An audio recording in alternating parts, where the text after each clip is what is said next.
kita mulai acara pada sore hari ini. Para romo se-Dekanan Utara, jajaran bidang 2 Dekanan Utara, para kakakis, bruder, dan Bapak Ibu yang terkasih dalam Kristus, syukur pada Allah pada sore hari ini kita bisa berkumpul dalam acara pertemuan pemaparan dan sharing informasi umat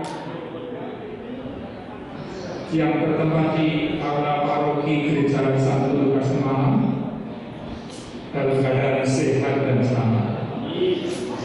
Pada sore hari ini kami sekali lagi mengucapkan banyak terima kasih atas kehadiran Bapak Ibu semuanya dalam acara sore hari ini.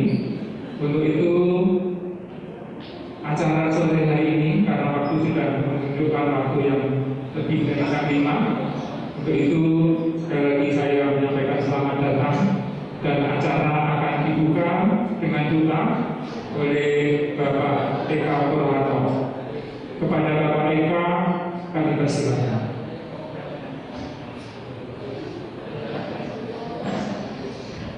Romo, Ibu, Bapak Ibu, serta saudara yang terkasih dalam Kristus, marilah kita bersama-sama satu dalam doa. Mohon untuk berdiri.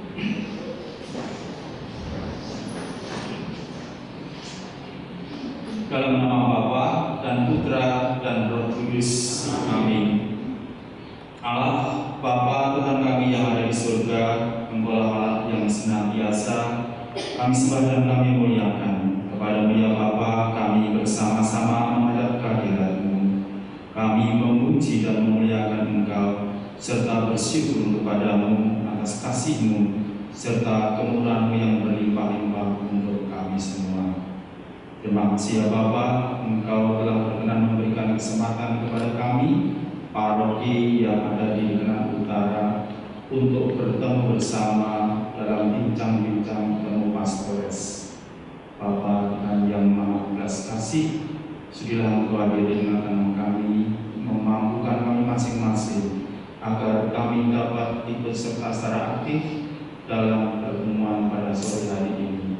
Semoga dengan berkat-Mu dan bimbingan-Mu, kami semua dapat membicarakan hal yang bermanfaat bagi perkembangan iman di keuskupan kami, khususnya di Dekanan Utara. Bapa Tuhan yang Maha Baik, kami menyadari akan segala kekurangan dan kelemahan kami. Kami serahkan semuanya ke dalam tangan-Mu agar dapat menjadi lebih sempurna. Kami berdoa dalam nama Tuhan kami Yesus Kristus, Allah dan Juru Selamat kami. Amin. Kemuliaan kepada Allah Bapa dan Putra dan Roh Kudus. Terpujilah nama Yesus, Bunda Maria dan Sang Yesus. Amin. Nama Bapa dan Putra dan Roh Kudus. Amin. Terima kasih sekali.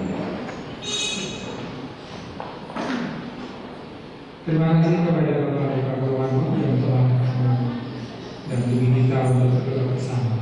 Kemudian waktu sepenuhnya untuk pemaparan dan sharing informasi iman umat kami serahkan kepada Romo Marwan dan kawan-kawan. Waktu sepenuhnya kami serahkan. Terima kasih. Terima kasih saudara pembawa. Bapak Ibu, Saudara Romo, teman-teman saya yang kasih, selamat sore, berkat datang. Selamat datang di aula paroki Santo Lukas Malang dalam rangka acara bincang-bincang bersama soal formasio iman berjenjang. Dan tadi saya mengingatkan semua saja dan istimewa para Romo bahwa ini kegiatan yang terrangkai dengan bulan-bulan sebelumnya. Januari kita waktu itu berbicara soal sinau, belajar tentang alam haluan Keuskupan Purwokerto. Setelah kita punya buku ini, para Romo belajar ini secara garis besar. Kemudian bulan Maret, para Romo sharing tentang kekasan pastoral Dekanan Utara. Di Pantura ini ada apa sih, karakter warga seperti apa? kebiasaannya bagaimana, kemudian nanti kita alami masalah seperti apa, perkembangan apa yang terjadi di Pangkalan dari Brebes sampai ke Limpung, yang paling Limpung sekarang dekat pabrik raksasa itu, ya. Maka faktor parokinya itu paling pusing dan kita banyak alternatif banyak di bandar semua. Masih terencana berpikir. Nah ini antara lain yang kami bicarakan. Kemudian bulan Mei yang lalu para romo di Limpung acaranya, dulu bulan Maret di Batam, bulan Januari di Slawi, naik di Limpung. Para romo dan pastor sharing tentang bagaimana pendampingan iman umat selama ini yang terjadi di masing-masing paroki. Bagaimana katekese pada anak-anak, katekese remaja, katekese pemuda, katekese keluarga, katekese lansia dan seterusnya. Sharing pengalaman itu. Nah, sekarang bulan Juli di Pemalang ini kita akan melanjutkan dinamika itu dengan belajar tentang formasi iman berjenjang. Apa itu maksudnya? Bagaimana arah ke depannya? Bagaimana prosesnya akan kita pelajari secara singkat melalui Romo Pucuk, dan kami bertugas untuk mempelajari dokumen dari Kospanan Semarang. Ini buku dari Semarang. Karena di sini poin itu sudah ditanamkan. Mau tidak mau kita akan membahas ke depan Kospanan kita tentang konsensus iman berjenjang. Seperti apa sih nanti Pucuk yang sudah mempelajari lebih dulu akan berbagi cerita tentang itu. Setelah itu baru kita bagaimana menanggapi dan menindaklanjuti apa yang disampaikan hari ini di paroki masing-masing seperti apa. Kalau belum bagaimana, kalau sudah seperti apa, materinya bagaimana dan seterusnya akan kita mulai hari ini sampai dengan Kospanan nanti sudah membuat modul-modul tertentu untuk program formasi iman berjenjang. Terima kasih itu orientasi acara kita hari ini. Lalu yang kedua memang kolaborasi bidang pewartaan dan bidang persekutuan. Pewartaan dan menyambut katekese itu yang pilihnya pewartaan. Tapi yang punya masa sebenarnya orang-orang bidang persekutuan. Ada PIA atau pendampingan iman yang usia dulu PIA, PIR, Monika, KKK kalau ada, kemudian keluarga lansia yang terakhir. Ini ranahnya persekutuan. Maka kolaborasi dua bidang dewan paroki, pewartaan dan persekutuan. Yang kemarin mendaftar kemana 25 orang, betul tambah atau minus jumlahnya? Sama biro. Betul, luar biasa ya. Kota atau Pemalang, bukan rumah malah. Berarti seseorang usia lagi. HKI mendaftar 9, nomornya 2, itu persis. Berbes 11, nomornya 2, umatnya ada 9. Tambah kurang? Pas. Kurang loro. Selagi 7, nomornya 1. Kali lengkap 7 ya. Pencasem 7. Tambah 1 dari 8 ya rohnya kan? Oke. Pekalongan 11, rohnya 1. Romo itu baru istirahat gantinya melonjak-lonjak lagi. Bantas 4, rohnya tidak ada komisaris lingkungan. Limpung tidak daftar tapi datang berapa? Oke. Limpung 4, rohnya 2.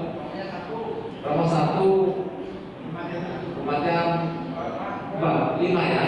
Oke. Korsam 2, Romo semua, tentunya kayak gitu. Apakah yang belum saya sebutkan dari soal sebentar mati di luar ini ya? Selawi, Wisma, yang kosong itu Batam belum tanda tangan ya? Sudah hadir Batam? Belum hadir ya?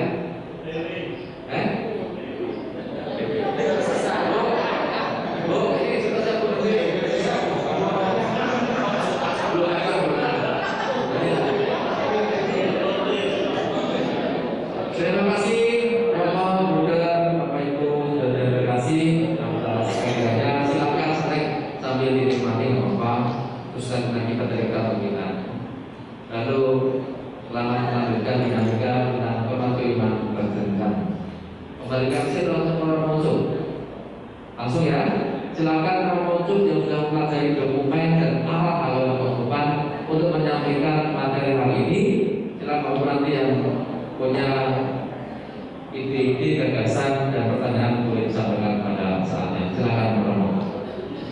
Baik, Pak Romo, Bruder, Bruder, Bapak Ibu, saudara-saudari dan teman-teman semua, selamat sore. Sore hari ini kita akan belajar bersama mengenai formasi iman. Nah, sebelum belajar, karena kita ngomong formasi iman, biasanya ngomong soal PIA, PMK, saya mengajak untuk kita pemanasan dulu. Pemanasannya pakai lagu ini. Aku bangga jadi anak Katolik ya. Karena formasi iman itu soal kebanggaan kemantapan jadi beriman Katolik, maka kita akan belajar bersama, nyanyi bersama dan bergerak. Maka saya kita berdiri, mari kita semua berdiri. Ada gerakannya di sini. Nanti kita ikuti saja. Yang penting bangga jadi anak Katolik ya, bangga jadi umat Katolik. Mari.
Dari hasil sinode kemarin dirumuskan seperti ini. bukan begitu jelas dari belakang karena jauh. Gereja Keuskupan Purwokerto dalam bimbingan Roh Kudus bercita-cita menjadi paguyuban umat Allah yang beriman mendalam, tangguh, dan dialogal. Jadi imannya itu mendalam, tangguh, kokoh, kuat gitu ya, dan dialogal. Serta paguyuban umat Allah yang sejahtera demi terwujudnya persaudaraan sejati, kehidupan bersama yang bermartabat dan berkeadilan, serta keutuhan cipta. Ini arah kita sampai 2035 ke sana. Nah, kalau kita ngomong soal formasi iman berjenjang, secara khusus kita akan ngomong soal ini. Beriman mendalam, tangguh, dan dialogal. Itu terkait dengan formasi iman ini. Nah, maka itu tadi misinya pun ditulis seperti ini. Keuskupan punya misi menyelenggarakan formasi iman dan kepribadian dalam semua jenjang usia dan tingkat pendidikan. Ya. Di sini ditulis misi keuskupan kita itu menyelenggarakan pembinaan iman dan kepribadian, bukan hanya iman saja, tapi kepribadian karakter Kristiani dalam semua jenjang usia dan tingkat pendidikan. Tulisannya kecil-kecil saya bacakan. Untuk mencapai cita-cita umat yang beriman mendalam, tangguh, dan dialogal, perlulah diselenggarakan formasi iman dalam semua jenjang usia dan tingkat pendidikan. Formasi iman ini bersifat integral, artinya menyangkut pemahaman dan penghayatan iman, bukan hanya pemahaman saja tapi juga penghayatan. Berkaitan dengan pemahaman iman, amatlah penting diupayakan berbagai cara untuk meningkatkan pemahaman umat akan kitab suci dan pokok-pokok ajaran iman. Jadi umat itu semakin diperkaya pemahamannya tentang kitab suci dan pokok-pokok ajaran iman. Di sisi lain bisa jadi juga bahwa formasi iman tidak dapat dilepaskan dari pengolahan dimensi manusiawi. Ya. Biar iman itu nggak hanya ngomong soal dake itu ya teologis itu ya, tapi juga terkait dimensi manusiawi, cara hidup keseharian. Karena menurut Yakobus iman tanpa perbuatan adalah mati, ya. Jadi harus bisa teraktualisasikan. Dan ini terkait pengolahan dimensi manusiawi. Ada ungkapan yang mengatakan bahwa benih yang baik akan tumbuh secara subur di tanah yang baik. Usaha pendidikan kepribadian, khususnya karakter bagi anak-anak dan kaum muda, menjadi satu hal yang tidak dapat diabaikan dalam formasi iman ini. Ya. Arah kita ke depan itu ya iman tergarap, karakter Kristiani juga terdampingi, terutama anak-anak dan kaum muda kita. Sehingga seperti lagu tadi, bangga ya, mantap jadi Katolik. Apa itu ada pepatah itu, sekali Katolik tetap Katolik, selamanya Katolik. Nah, selain visi misi itu secara khusus disebut dalam strategi. Di strategi yang keempat, keuskupan itu akan mengusahakan ini, formasi iman berjenjang yang kita dalami bersama sore hari ini.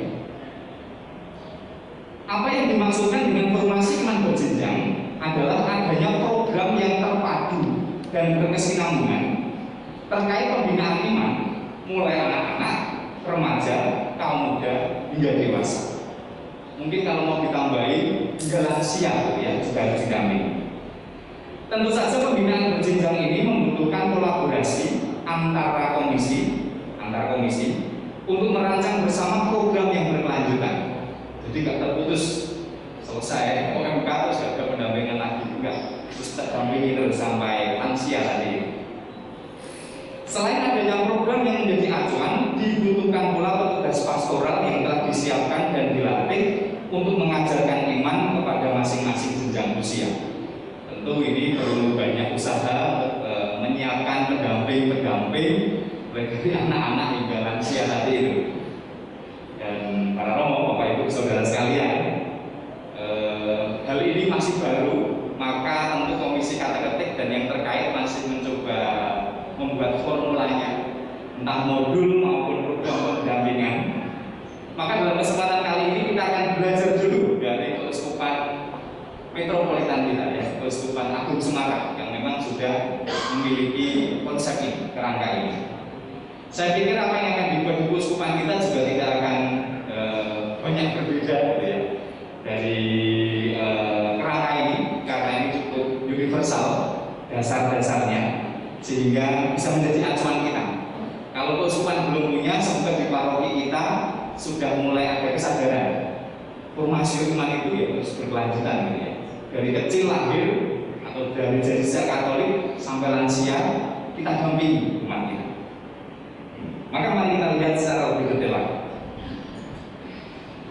Kalau kita ngomong soal pendampingan iman, kita tidak bisa dilepaskan dari evangelisasi atau pewartaan. Dan ada sebuah teori yang mengatakan gereja itu lahir dari evangelisasi. Kenapa ada gereja sekarang? Karena pewartaan para rasul dulu, pewartaan para pewarta hingga sampai sekarang gereja itu lahir karena pewartaan, evangelisasi.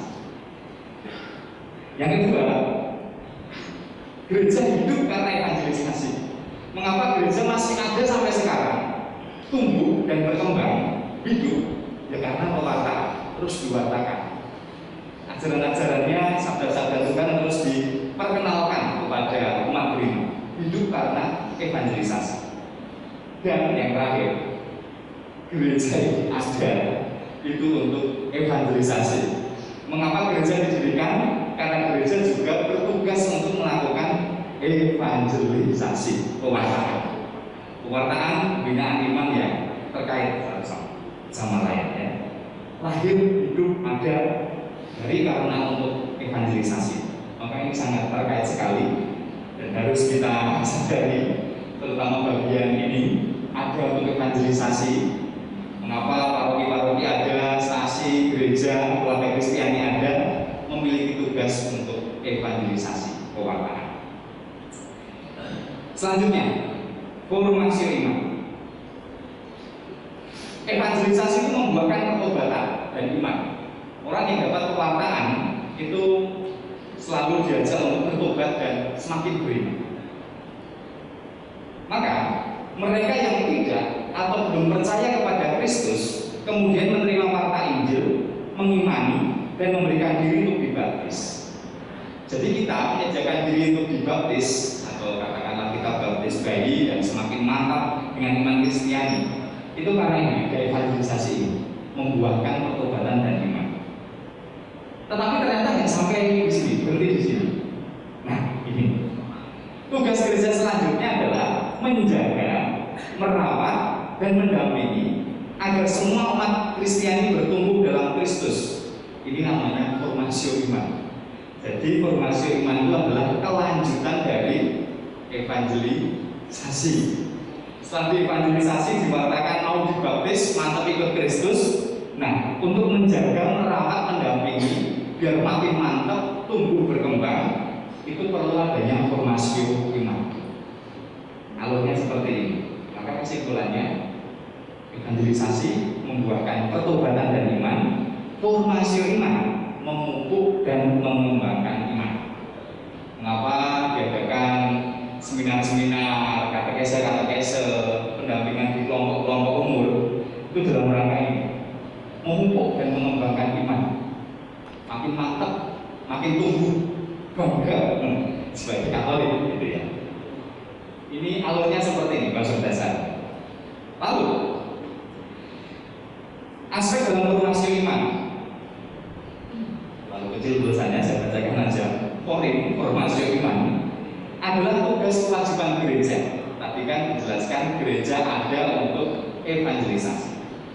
Gereja wajib mengembangkan iman umatnya. Jangan sampai masuk ke gereja lalu kemudian ditelantarkan, nggak didampingi, nggak ditemani.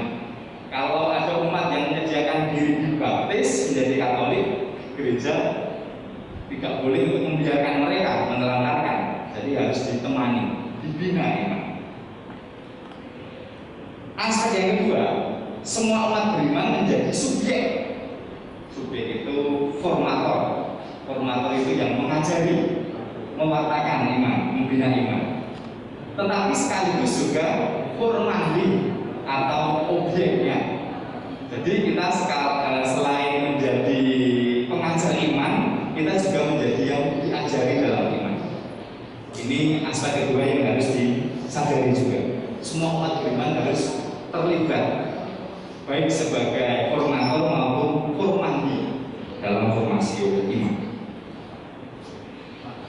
Yang ketiga, formasi iman diperuntukkan bagi seluruh umat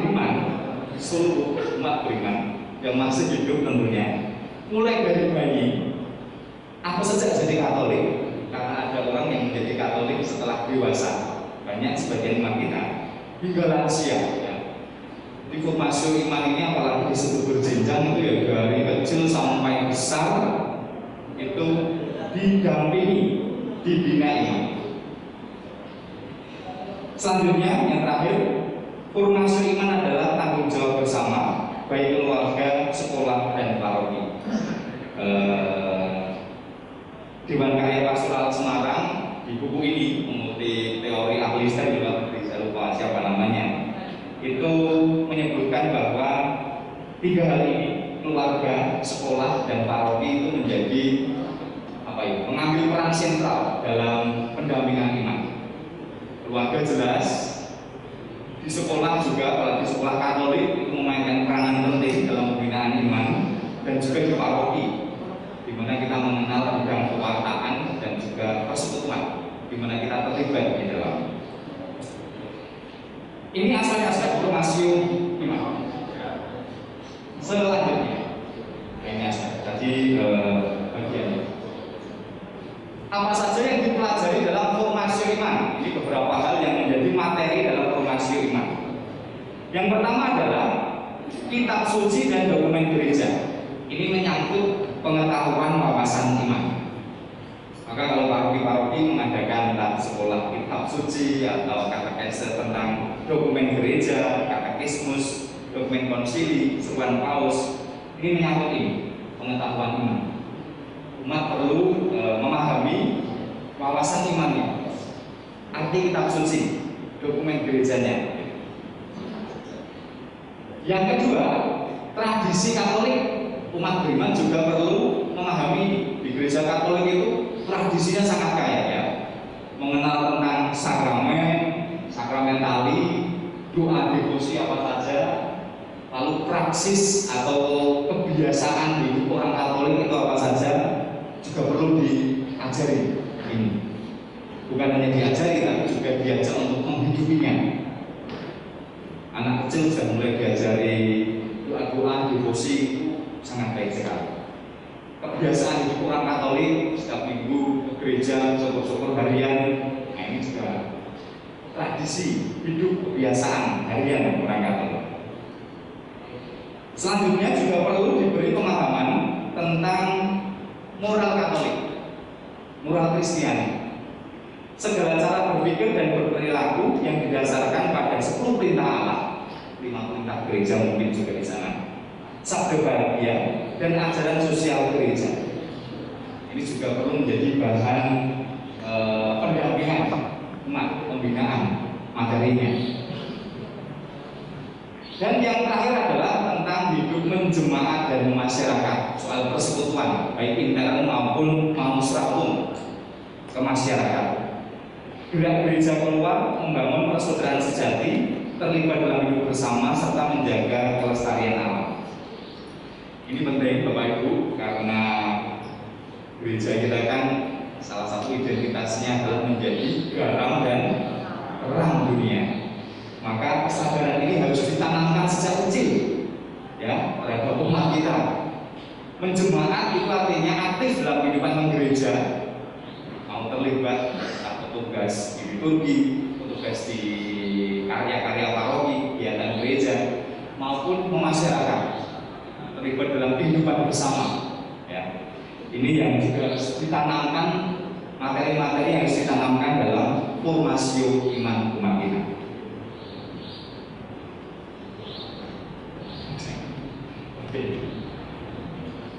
Selanjutnya, pendamping iman. Siapa sih pendamping iman itu? Jadi kita lihat. Sebelumnya mari kita jelas dulu dalam malaikat nama Bapa dan Putra dan Roh Kudus. Amin. Maria menerima kabar gembira dari malaikat Tuhan. Salam Maria, berrahmat Tuhan sertamu, terpujilah engkau di antara wanita dan terpujilah buah tubuhmu Yesus. Salam Maria, kami yang berdosa ini sekarang dan waktu kami mati. Aku ini hamba Tuhan, berjalan padaku menurut kata-Mu. Salam Maria, penuh rahmat Tuhan sertamu, terpujilah engkau di antara wanita dan terpujilah buah tubuhmu Yesus. Santa Maria, Bunda Allah, doakanlah kami yang berdosa ini sekarang dan waktu kami mati. Sabda telah menjadi manusia dan tinggal di antara kita. Salam Maria, penuh rahmat Tuhan sertamu, terpujilah engkau di antara wanita dan terpujilah buah tubuhmu Yesus. Santa Maria, Bunda Allah, doakanlah kami yang berdosa ini sekarang dan waktu kami mati. Doakanlah kami, ya Santa Bunda Allah. Marilah berdoa. Ya Allah, karena kabar malaikat kami mengetahui bahwa Yesus Kristus Putramu menjadi manusia. Curahkanlah rahmat-Mu di dalam hati kami, supaya karena sengsara dan salibnya kami dibawa oleh kebangkitan yang mulia. Surga Tuhan dan pengantara kami. Amin. Bapa, Putra, dan Roh Kudus. Amin. Baik, kita lanjut. Selanjutnya adalah tentang pendamping iman. Siapa sih pendamping iman bagi umat beriman? Yang pertama adalah keluarga. Keluarga memainkan peran utama. Bahkan disebut keluarga itu menjadi sekolah iman yang pertama dan utama. Sekolah iman pertama dan utama itu keluarga. Orang tua menjadi pendidik pertama ya. Pertama dan utama yang mengajarkan nilai-nilai hidup, termasuk nilai-nilai iman Kristiani di sana. Maka ini yang harus disadari, keluarga kita itu sekolah iman yang pertama untuk setiap anak dan tentu anggota keluarga semua. Yang kedua, siapa pendamping iman? Adalah sekolah. Sekolah menjadi mitra pendamping perjalanan iman anak agar makin tumbuh dan berkembang. Ya. Di beberapa tempat di paroki kita ada sekolah Katolik, tentu di sana mengusahakan pembinaan iman, ajaran iman sangat Katolik. Di sekolah negeri pun juga dalam arti ini adalah guru-guru agama. Mereka juga terlibat sebagai pendamping iman. Ini yang kedua. Yang ketiga adalah paroki. Paroki menjadi tempat untuk tumbuh dalam beriman secara personal dan komunal yang berdampak dalam hidup harian. Ya. Paroki pun juga menjadi pendamping iman. Lebih jelasnya di paroki kan ada PIA, PIR, OMK, mungkin kelompok keluarga, kategorial berbasis keluarga, kelompok kategorial umur lansia mungkin juga ada di sana. Nah, ini soal pendamping iman 3 hal.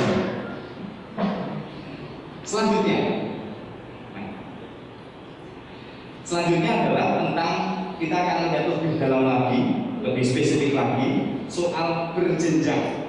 Kalau kita ngomong soal formasi iman berjenjang, jenjangnya itu apa saja? Berhubung di keuskupan disebut jenjang usia dan pendidikan, sementara di Semarang hanya usia saja, maka kita sementara lihat yang usia. Yang pendidikan mungkin nanti nunggu rumusan dari keuskupan ya. James Fowler seorang apa yang seorang ahli ya, seorang ahli. Dia itu membuat sebuah teori tentang tahap perkembangan iman berdasarkan usia.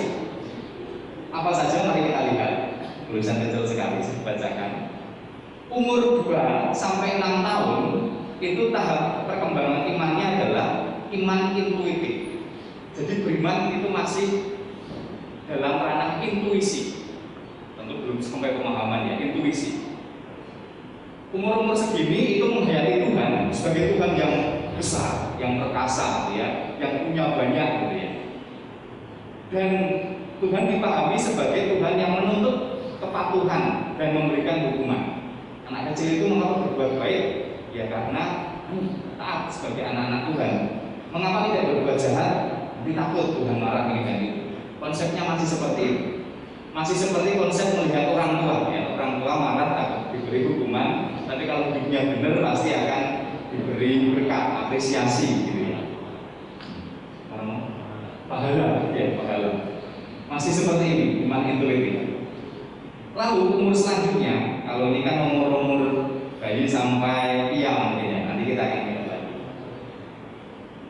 Umur 7 sampai 12 tahun, berarti umur anak SD, mungkin bisa dibandingkan dengan anak bapak ibu dulu atau zaman dulu ketika umur segini. Itu disebutkan sebagai iman mistis literal.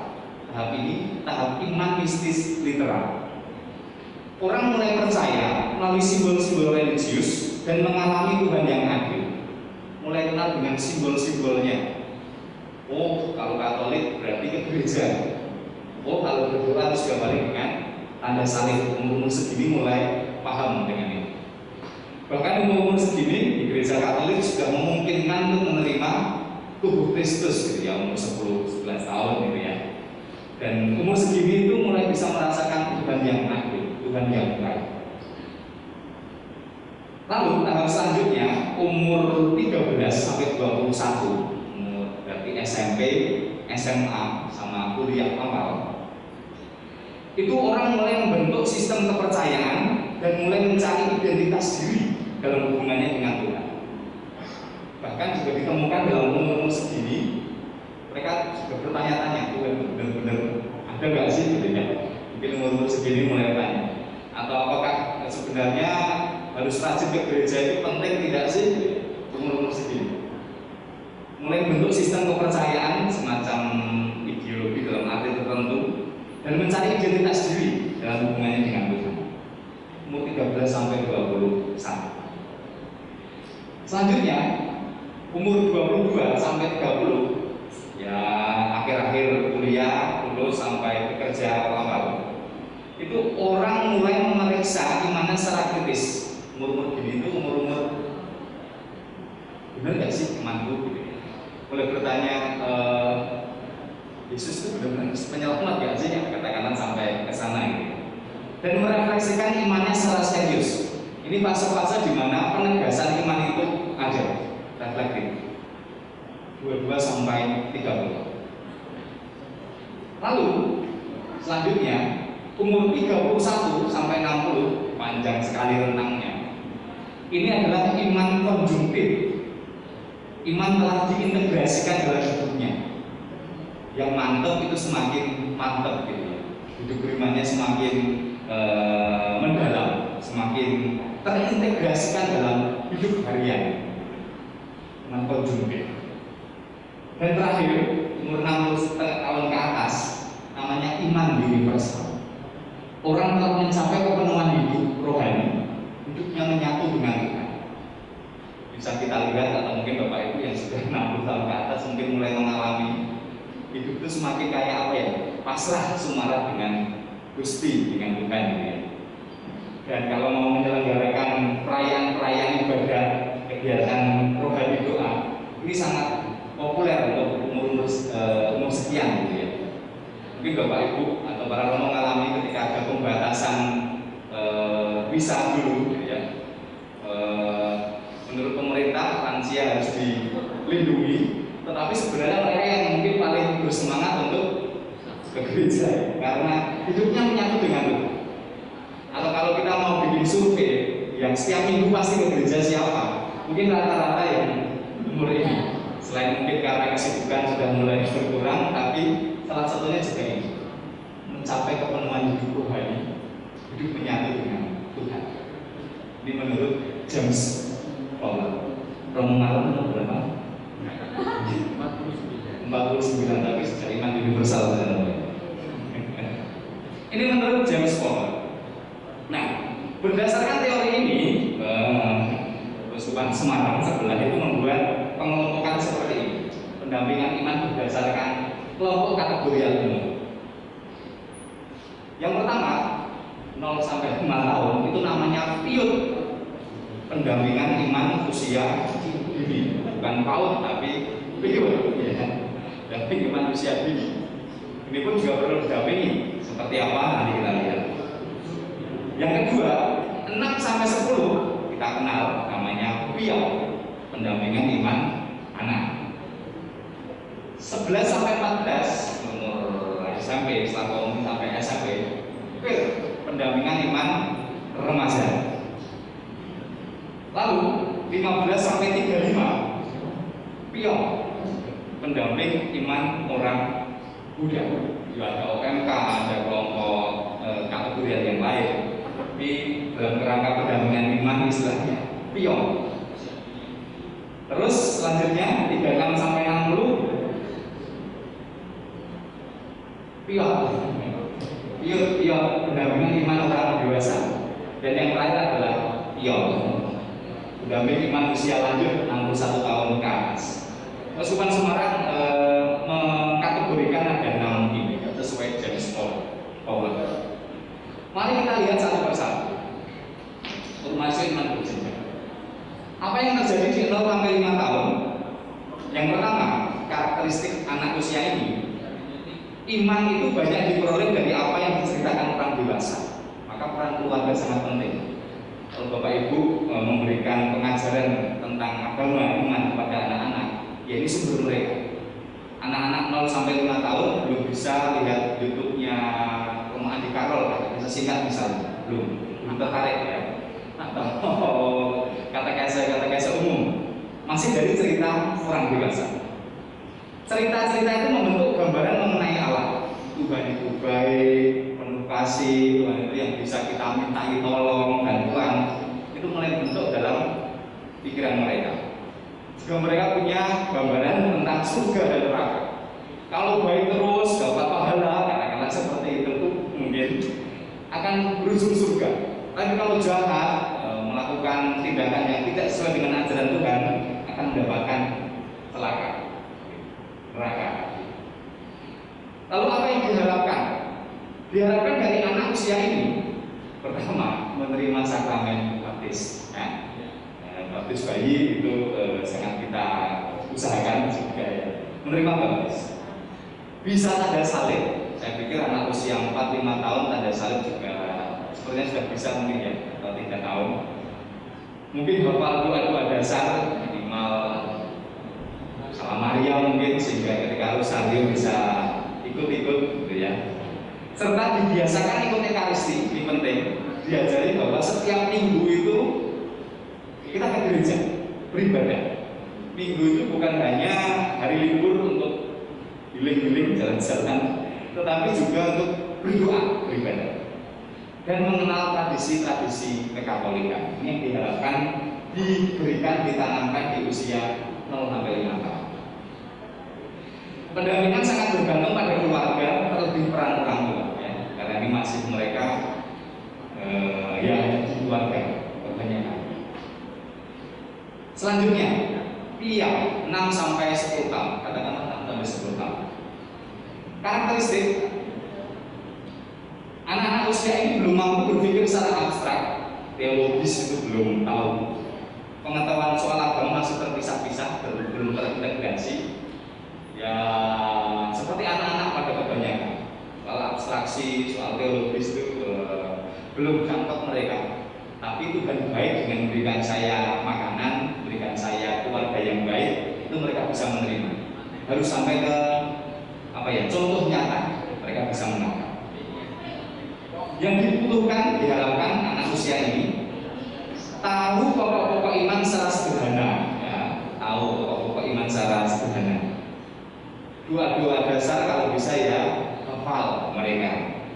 Mulai ada kebanggaan sebagai anak Katolik, maka dibuat lagu tadi mungkin karena untuk menjawab kebutuhan ini ya, bangga jadi orang Katolik. Walaupun menemukan perbedaan, ternyata tidak hanya Katolik saja, tetapi mereka bangga jadi beriman Katolik. Dan pendampingan berupa pengajaran sederhana dengan nyanyian, anak-anak umur ini suka nyanyian, mungkin itu sangat paham sekali, gitu ya.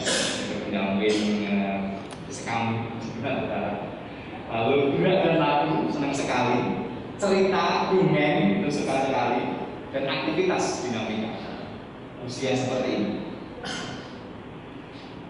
Selanjutnya pendampingan usia remaja 11 sampai 14 tahun. Karakteristik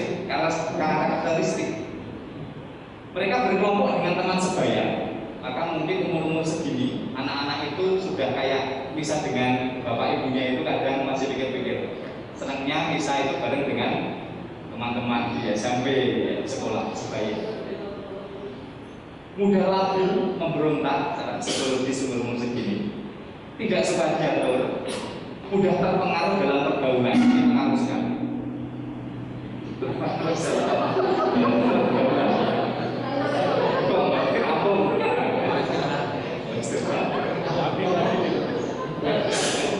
karakteristiknya itu umur fair gitu ya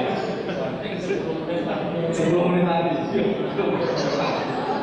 tinggal sebentar mudah terpengaruh dalam pergaulan usia fair ini yang diharapkan mereka mampu mengungkapkan iman secara pribadi dan melibatkan diri dalam tugas pelayanan gereja baik jika anak usia seperti ini mungkin setelah komuni pertama itu mulai diajak terlibat minimal dalam liturgi dulu gitu ya yang bisa kelihatan misioner lalu kemudian mulai ke gesletor dilibatkan dalam kur, pemasmur itu mereka butuh pengalaman gereja seperti ini apalagi kalau itu dalam kelompok kategori gereja umur seperti ini di misioner misalnya di misioner gitu ya pergaulannya itu harapannya lebih positif karena umur segini terpengaruh dalam pergaulan.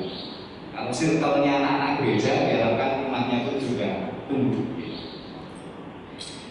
Pendampingan berupa dinamika kelompok, membuat permainan, masih suka permainan mereka, refleksi dan peneguhan umur segini. Selanjutnya, pion orang muda 15 sampai 35 tahun. Karakteristik bisa berpikir abstrak, mulai sedikit bisa abstraksi, popularitas suka sekali, pengguna Instagram saya yakin media sosial banyak sekali di umur segini saat ini gitu ya, suka cari like, cari follower itu ada di sini, mungkin kelompok umur lain ada gitu, tapi ini jadi salah satu karakteristik orang muda. Mulai mempertanyakan iman gitu ya, benar nggak sih apalagi ketemu ajaran agama lain teman agama lain ajarannya beda sing bener sing di umur segini tidak suka dengan hal-hal ritual yang kering jadi mungkin umur segini mungkin teman-teman yang masih umur segini kadang terasa misa itu kering gitu ya apa sih betul setiap minggu gitu ya jadi ritual itu kadang terasa kering kehadiran ke gereja juga mungkin menurun mungkin juga karena kesibukan pekerjaan tetapi mungkin juga karena sisi religiusnya sedang masa-masa labil tadi tapi tetap perlu kita dampingi teman-teman yang di usia yang diharapkan mereka mampu mempertahankan imannya yang di gereja kecil diharapkan tetap mantap mengikuti iman Katolik serta melibatkan diri dalam dinamika gereja dan terlibat dalam hidup masyarakat. Semakin diajak terlibat gereja dan diajak untuk bergerak keluar, berani terlibat dalam masyarakat, Karang Taruna, di lain sebagainya, diharapkan mereka bisa. Maka pendampingan bisa mengikuti perkembangan zaman sekarang teknologi komunikasi, anak muda ini medannya, atau juga lewat kesamaan hobi, minat gitu ya. Kayak Romo Marlan hobinya naik gunung, minatnya gitu ya. Ini anak muda bisa suka naik gunung, pasti senang sekali bisa naik gunung kayak Sindoro kemarin gitu ya. Jadi bisa lewat kesamaan hobi minat. Yang suka misalnya streaming-streamingan, kita kelompokkan anak muda untuk mengurusi streaming karaoke pasti bisa. Yang suka musik, mereka juga akan senang sekali kalau dikumpulkan. Suka yang lain-lain dalam hal hobi minat salah satu peluang untuk mendampingi mereka. Lalu pendampingan iman orang dewasa atau pion 36 sampai 60 apa yang terjadi? Karakteristik kompleksitas kehidupan ya.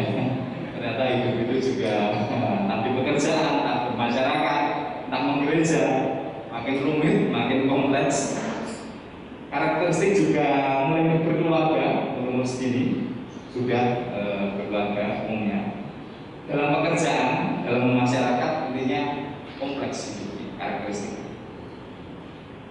Yang diharapkan dari umat yang dewasa ini mampu memberi kesaksian iman melalui keteladanan hidup yang Kristiani dan juga mampu membangun keluarga yang Kristiani juga, gitu ya.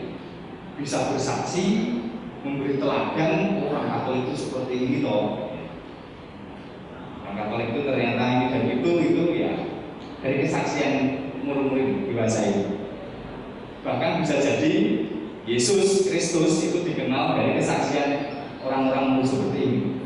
Umat beragama lain mungkin nggak langsung baca Alkitab, tetapi mereka mengenal Yesus ya dari kehidupan orang Katolik. Orang Katolik ternyata jujur-jujur, siapa sih yang ngajari? Oh, itu Yesus pasti. Tapi kenal Yesus, kenal gereja Katolik dari kesaksian hidup orang dewasa. Mampu membangun keluarga Kristiani. Pendampingannya bisa berupa pendampingan keluarga, ada retret, ada camp-camp, ada weekend-weekend, ada macam-macam. Katekese umat, sekolah iman, sekolah kitab suci, macam-macam itu ada di sini. Lalu yang terakhir, pendampingan orang lansia, 61 tahun ke atas, karakteristik fisik mulai terbatas, melemah. Ada juga mungkin perasaan mulai ditinggalkan, gitu ya. Anak-anak sudah berkeluarga, sudah fokus dengan kehidupan mereka. Mungkin Bapak Ibu mengalami kalau meninggalkan orang tua sering tanya kapan pulang. Ya ini fasenya, karakteristiknya. Namun di sisi lain batin lebih tertata, lebih menep, lebih berserah pada Tuhan tadi itu, dan rindu pada kegiatan-kegiatan rohani. Sangat senang sekali kalau ada acara rohani, bisa devosi, ziarah, gitu ya kan. Umur segini, umur 61 tahun ke atas, rindu pada kegiatan-kegiatan rohani. Yang diharapkan mereka mampu mensyukuri hidup, memberi keteladanan hidup, terutama pada anak cucunya, dan semakin berserah kepada Allah. Yang diharapkan dari umur pendampingan dari umur 61 tahun ke atas, hasilnya bisa seperti ini. Dan pendampingannya bisa berupa refleksi, pendalaman iman, doa bersama, ziarah tadi itu populer di umur-umur seperti ini. Ini Bapak Ibu para romo semua, kalau kita ngomong soal formasi iman berjenjang dari segi usia, itu ternyata setiap kelompok usia itu memiliki karakteristik yang berbeda, dan karena berbeda itu membutuhkan pendampingan yang beda-beda pula, dan juga materi-materinya pun juga berjenjang. Sekali lagi ini untuk membentuk konsep dasar kita, kerangka kita, bahwa pendampingan iman di Kuskupan Purwokerto akan dibuat seperti ini, berjenjang dan saling berkesinambungan. Syukur-syukur kesinambungannya itu bisa berupa misal yang baru lulus misalnya UMK itu bisa mendampingi adik-adiknya di PIR itu kan juga bagus sekali untuk kesinambungan ini. Yang sudah agak dewasa bisa mengajari UMK bagaimana hidup gereja, mungkin juga terlibat di masyarakat, bekerja itu tutor mentor gitu ya. Itu juga akan baik sekali. Kerangkanya seperti ini, modulnya seperti apa, kita tunggu saja dari Kuskupan akan bergerak seperti apa. Di Kuskupan Agung Semarang kan sudah sangat jelas, tapi kita tunggu aja di Kuskupan. Yang jelas sore hari ini kita bisa belajar soal ini, kerangka formasi iman berjenjang. Itu seperti ini ternyata ya, berdasarkan kelompok usia.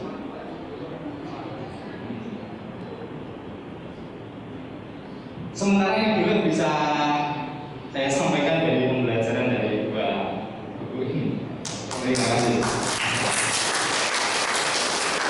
Kita kawan-kawan, oke itu masuk ke depan karena pendamping iman PIR kan, bukan goyang namanya kan silakan yang bisa kali bakal setelah minggu boleh. Setelah minggu bisa. Ayo ini, sama Vento.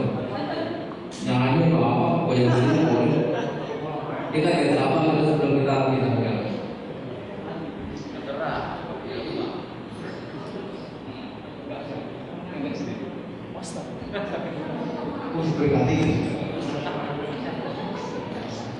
Saya minta bantuan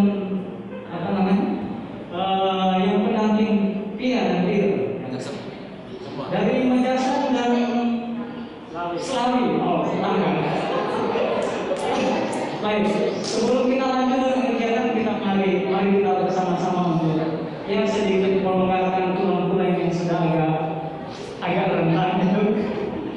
Mari kita bangkitkan diri. Yang mana dari suami? Dari suami dan dari Majasen, yang Vera. Jadi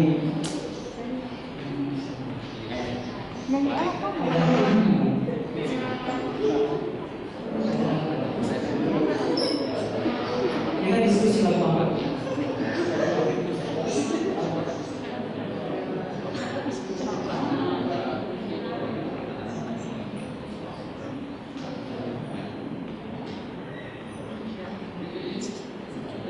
Yesus kekasih jiwa. Oke. Jadi sesuai dengan request kita akan menyanyi Yesus kekasih jiwaku. Tahu hafal? Hafal? Oh nggak hafal? Ada musik, ada konten nggak ada ya? Yesus kekasih jiwaku. Apa jangan serta Yesus ya? Oh ya, jangan serta Yesus. Oh kita tahu lagunya, jangan serta Yesus. Kalau ini tahu semua ya, jangan serta Yesus. Jalan serta Yesus.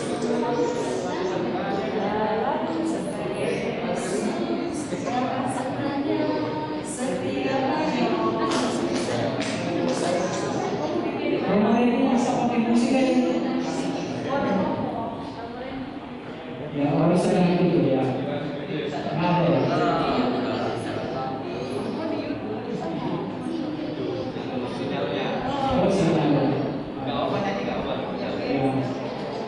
Nyanyi saja ya supaya tidak bohong. Jalan serta Yesus. Kita nyanyi agak cepat ya.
dari formasi sebenarnya.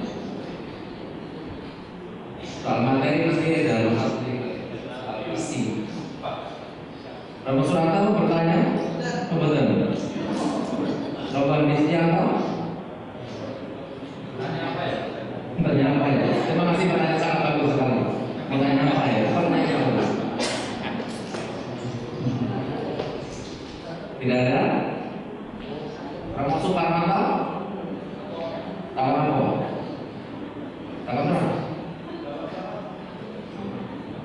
Tidak masalah.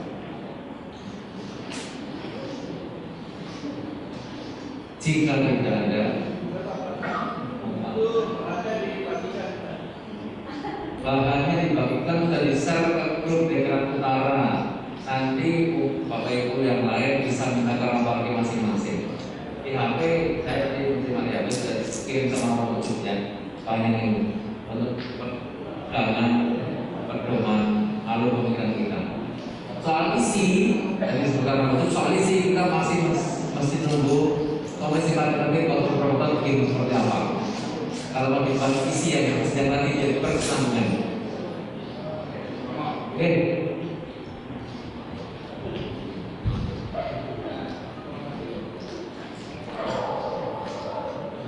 Pertanyaan informatif ini yang dibuat KNS itu tahun berapa ya untuk? Saya punya tapi lupa buat tahun berapa. 2014 benar. 2014 berarti satu sebelum pandemi, ya.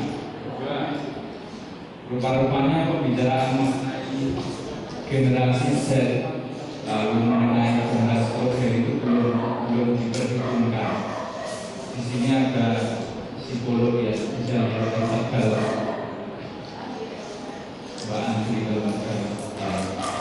mungkin nanti bisa turun gagasan bagaimana mendampingi iman anak-anak generasi Z ini, generasi strawberry yang cepat nyerah, pelin-pelan, tidak konsisten, lalu pengen serba instan. Itu yang saya tidak tanya, tapi ada kita antisipasi soal hal ini. Dan tentu perlu trik-trik tertentu untuk menghadapi generasi yang seperti ini. Untuk membuat berkata itu. Saya sangat mengalami rasa bahagia dalam ini.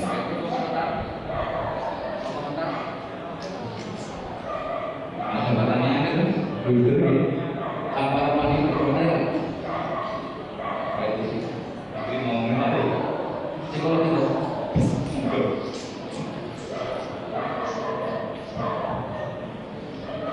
Informasi tadi terkait dengan pendampingan anak ini. Kalau secara psikologis memang pendampingan anak itu mengikuti dari fase perkembangan dari anak. Ya, sedangkan tadi kalau dari JC itu kan perkembangan iman, ya, jadi masih diimiti.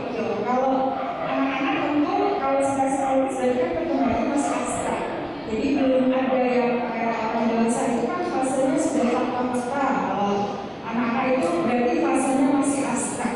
Jadi tadi kalau secara iman maka yang disampaikan ada otoritas antara Tuhan itu sesuatu yang besar, sesuatu yang luar seperti itu. Nah, mungkin lebih kepada bagaimana pendampingannya, mungkin lebih kepada teknis atau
Jadi kreativitasnya harus lebih, oh ini kalau Yesus seperti ini, kalau Yesus seperti ini, berarti mungkin lebih ke teknisnya, jadi cara visualisasinya, kinestetiknya dengan gerak dan lakunya ini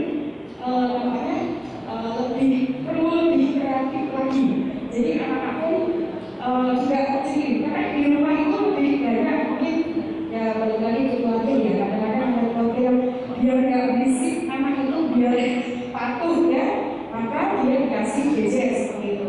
Nah, generasi-generasi yang sekarang ini problematikanya itu seperti itu. Jadi problem yang berikutnya adalah kalau yang saya pahami itu anak-anak sekarang itu karena bonding dari keluarga atau orang tua itu kurang seperti itu. Maka bagus banget ketika ada pendampingan iman itu ya biasanya ada di keluarga. Nah, jadi sekali waktu jadi tadi itu kalau misalnya ada pendampingan anak-anak dan di apa istilahnya ya, digabungkan dengan orang tuanya, jadi semacam simpelnya adalah giving ya, seperti itu. Jadi ada sesi-sesi di mana kita mendampingi anak-anaknya untuk menyampaikan konten-konten tentang iman Katolik, tapi ada sesi-sesi secara teknis itu di compare atau secara teknis itu sama orang tuanya. Jadi kita melihat bagaimana relasi orang tua dan anak di dalam keluarga itu sangat kuat sekali untuk menentukan si anak itu sebenarnya jangan-jangan orang tuanya itu ke gereja aja terus seperti itu. Jadi si anak itu kenapa nggak kenal sama Tuhan Yesus karena nggak kenal berdoa karena ya di luar orang tuanya sibuk. Dan dia tahunya malah dari teman-temannya ke gereja atau diajak sama gurunya atau bagaimana begitu. Apa dia tahu tentang Tuhan Yesus dari YouTube itu misalnya seperti itu, namanya dan sebagainya. Jadi mungkin gambaran saya hanya terdapat sedikit ya kok seperti itu. Jadi disesuaikan dengan anak-anak generasinya sudah nggak milenial lagi ya. Generasinya sudah generasi milenial gitu ya. Jadi sudah segala sesuatu pun bisa cara berpikirnya lebih cepat. Maka para pendamping harus lebih kreatif. Itu saja Bu. Terima kasih Mbak. Masukan yang baik tentu menjadi bahan terminat ketika kita kumpul di kelompok ya soal ini ya. Kalau kita kumpul kelompok yang pernah yang kumpul sendiri di kelompok di tempat tertentu yang fair kalau ada tersendiri silakan, kalau ada gabung dengan dia. Yang remaja atau OMK nanti kumpul dengan para pendamping kelas teknik. Lalu yang dewasa keluarga kumpul sendiri, kemudian yang pendamping lansia kumpul sendiri. Kita akan memikirkan sharing berdasarkan panggilan promo untuk, dan ini menjadi bahan yang baik untuk mencoba memotret zaman pengalaman selama ini. Lalu ada masukan seperti apa ke depan, dan yang terakhir nanti ada keseluruhan dalam kita mau panggilan bersama seperti apa ya, kecuali ada tambahan pertanyaan atau masukan lain sebelum kita ke kelompok. Kalau ada silakan. Benar? Monggo. Terima kasih Bapak. Pertama kami berterima kasih karena dapat masukan terkait dengan jenjang antara politik tadi menunjukkan iman. Yang kami usulkan atau mungkin kami tanyakan, mungkin perlu data masing-masing tingkat, jadi memastikan semua misalnya terdata semua ya tiap-tiap wilayah. Kemudian memastikan kumpul atau tidak anak-anak itu.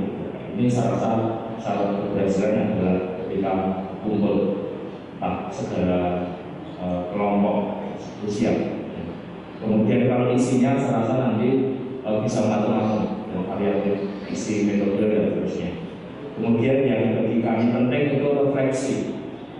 Reflektif itu menjadi penting. Kami di sekolah itu dapat teori tapi juga masih minim. Ini dibiayai oleh sekolah Kanisius Ignatian PPR Paradigma Pendidikan Reflektif. Itu nampaknya sangat punya pengaruh yang luar biasa. Dan rasanya kita yang formator tapi juga masih juga di bina formandi, kita semua formandi dan formator ini juga sepertinya masih terus perlu diasah bagaimana berefleksi tapi juga mengajak untuk reflektif, pertanyaan reflektif ini salah satu membantu bagi formator maupun juga yang nanti ini kan masuk.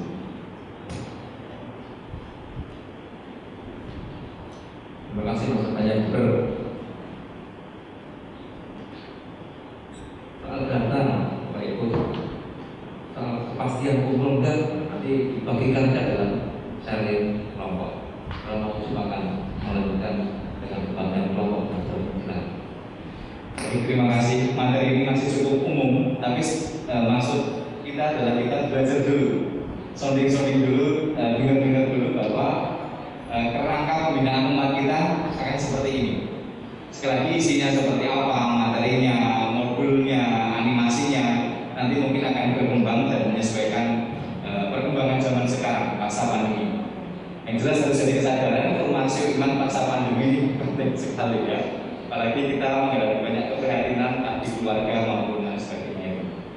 Lalu dari hal tadi mungkin yang bisa dilakukan di paroki, nanti kita akan setelah ini pertemuan tingkat dikenal, tapi mungkin juga bisa jadi PR di paroki itu melakukan ini konsolidasi mungkin ya Bapak ya, membuat satu arah bahwa pendampingannya sekarang harus mulai berjenjang.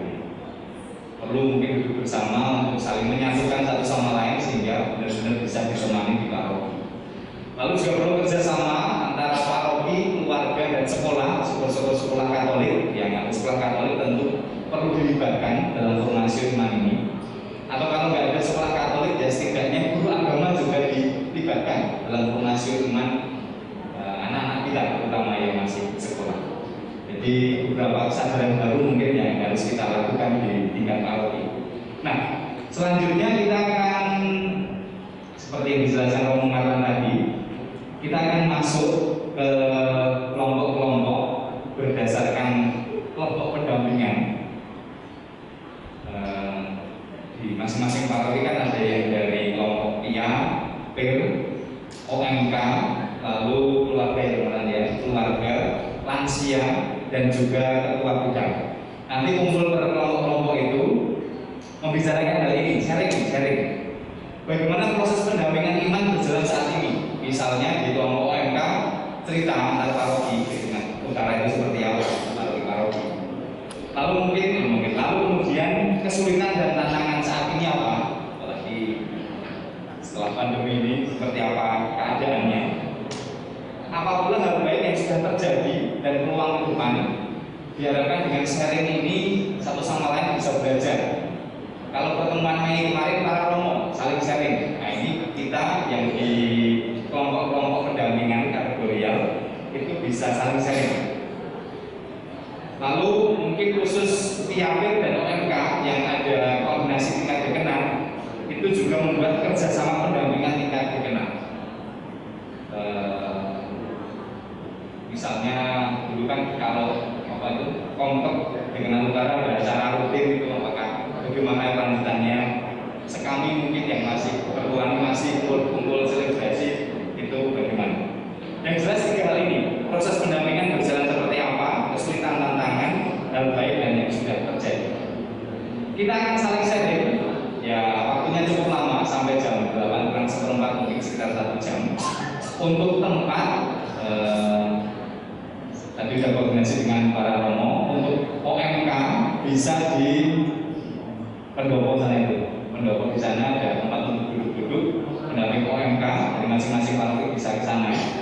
Lalu untuk PIA itu di atas lantai atas ini ada ruang PIA. Katanya bisa dipakai pendamping PIA di sana. Pendamping PIR ada khusus pendamping PIR. Oh PIA dan PIR jadi satu. Jadi di sana aja ya. Satu di atas, lalu di depan situ ada ruangan bisa untuk kumpul untuk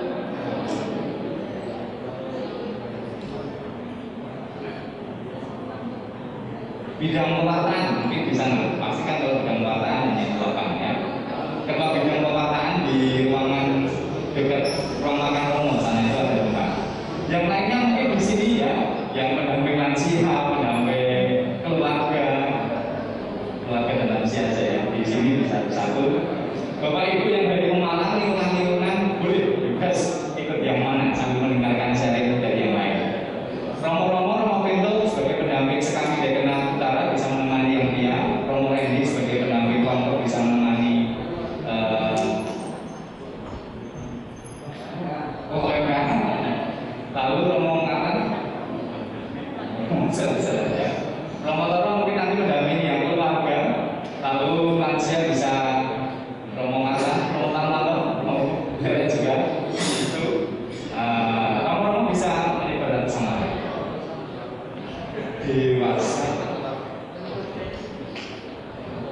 dewasa itu umum keluarga itu.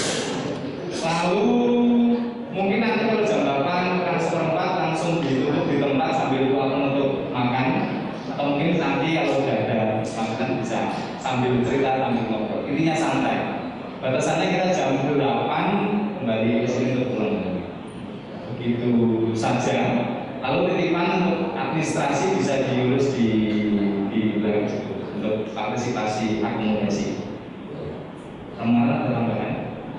Semoga jelas ya. Sekarang kita langsung menuju ke tempat-tempat itu, lalu saling sharing mengenai dinamika yang terjadi di paroki kita. Semoga saling menginspirasi. Terima kasih. Monggo selamat berdinamika.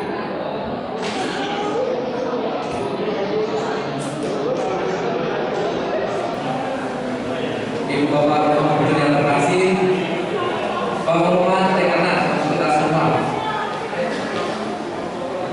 Acara Tekena bulan September nanti di Mejasem tempatnya, tanggalnya 14 September jam 5 sore, yang berkumpul pengurus Dewan Harian di DPP dan DKP, Dewan Keuangan dan Dewan Paroki Harian, membahas soal formasi imam, calon imam dan pendidikan calon imam nanti di Mejasem sambil menyari paspor baru.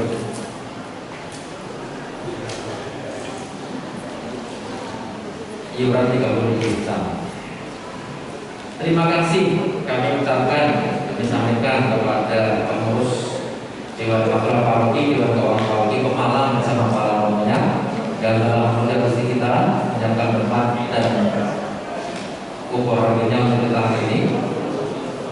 Untuk acara kita yang melibatkan banyak orang, kita selalu di Pemalang mengingat yang paling tengah. Sekali lagi terima kasih Pemalang selalu siap sedia membantu kita. Terima kasih kepada para romo dan Dewan Paroki se-Dekana Utara yang telah hadir dan membawa urusan-urusannya mewakili umat kedaulatan masing-masing. Dan tentu terima kasih pada semua urusan yang hadir dari paroki masing-masing, semua terwakili, semua 8 paroki sebelum hari ini.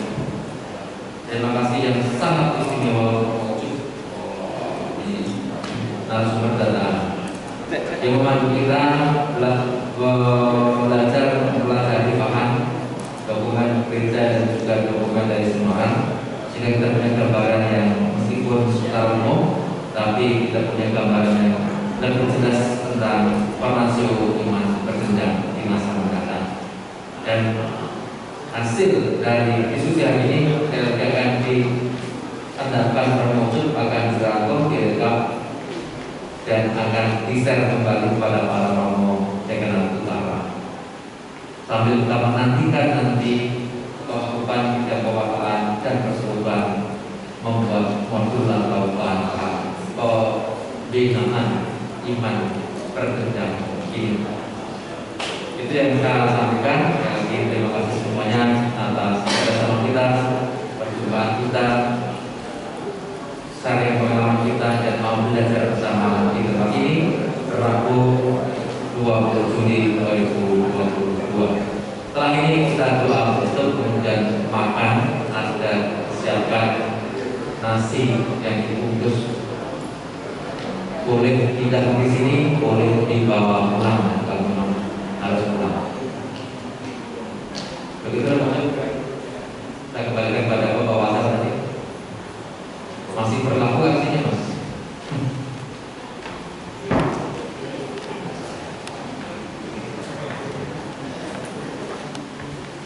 Romo Budir Bapak Ibu yang terkasih, acara sudah kita lalui bersama dengan lancar, dan kami mengucapkan banyak terima kasih atas kehadirannya, dan sekaligus mohon maaf apabila ada kekurangannya termasuk tempat dan sebagainya. Nanti sebelum pulang kita akan berdoa bersama untuk karya-karya kita yang akan datang. Untuk doa penutup, saya serahkan kepada Romo Suryo untuk menutup sekaligus mohon berkat pembawa acara.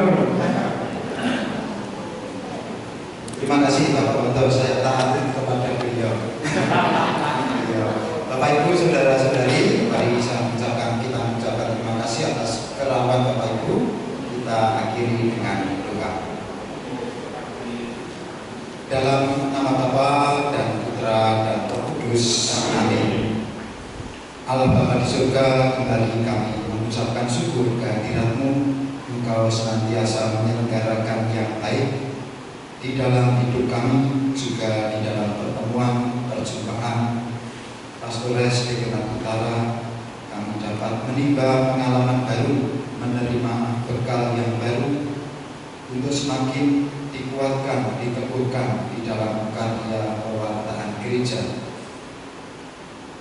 Dampingilah kami senantiasa ya Bapa dalam dinamika gereja, sehingga kami juga dapat ambil bagian mewartakan kabar sukacita, menjadi berkat bagi hidup kami dan juga bagi sesama. Dan kini ya Bapa, kami hendak pulang ke rumah kami masing-masing. Kami juga memohon berkat-Mu, sertailah dan dampingilah kami dalam perjalanan, sehingga juga menemukan keselamatan, sehingga kami dapat berjumpa dengan sanak saudara kami dengan sukacita, membagikan kasih-Mu yang telah kami terima pula. Dan berkat-Mu ya Bapa menyertai kami semua, dalam nama Bapa dan Putra dan Roh Kudus. Amin. Dengan ini pertemuan kita sudah selesai. Teman untuk